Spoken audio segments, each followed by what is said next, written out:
Howdy do. We're going to look at cover art swipe now. That's interesting that we noticed in the last video that we did about Lion books. Lion, my glasses on because I can't see nothing. Lion 154, Naked in the Dark by Jean Paul. Hardboiled crime noir. And interesting thing about this book, it's a good read. He only knew one method, violence. He was dynamite and she was the fuse. This is from 1953. I'm not sure who did the cover. Maybe Maguire? Possible? Might be possible.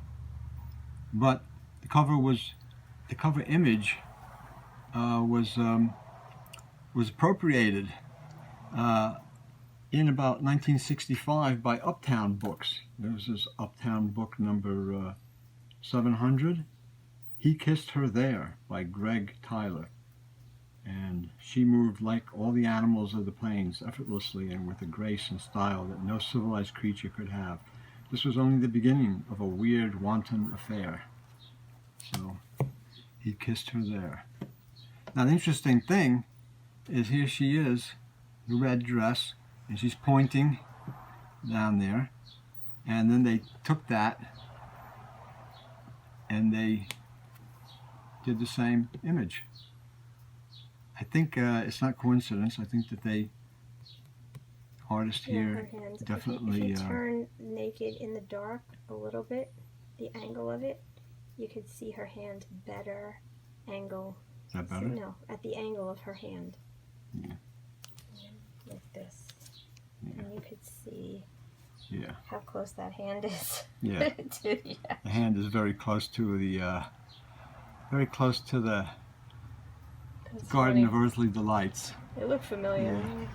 So, you always wonder where an artist gets his inspiration, or where he gets his ideas, or where he gets a cover image from. And sometimes it's from a book from 10 or 15 years earlier. So this was Naked in the Dark is from 1953.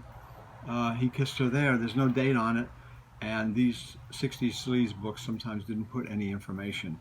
But this is probably from around 1964 or 1965. So it's a good like 10 or 12 years later. And the title title leaves nothing to the imagination, and the cover art with the girl pointing has always been a fun kind of sleaze book for me to show people, and it's kind of cool and campy and stuff. Kind of silly, but I didn't realize until I did the Lion books that this is probably where that image came from. So you see, like, you notice a lot of things in the vintage paperbacks, and what the artists use, how they influence, the books influence each other, and the titles, the cover art influence each other, and they're reused and regurgitated sometimes in different ways, redrawn, and just a little look at something that I think is pretty interesting. There's so much of this stuff in the vintage paperbacks, but nice to see it once in a while. We just discovered it as we were doing the Lion book article episode, and we just figured, like, strike while the iron's hot. Let me get the book, see if I can find it, and take a look to see if it truly was similar. And it's like actually not similar. It's a lot closer than we thought. So it's like definitely had to be influenced. They put his own spin on it, but it's pretty, yeah, definitely. It's cool. Definitely. I mean, it's interesting. It's interesting to see where sometimes covers come from. So with that, I just wanted to kind of a little quickie, just to let you take a look. And again, if you like it, give us a thumbs up, and we'll see you next time. Thanks a lot.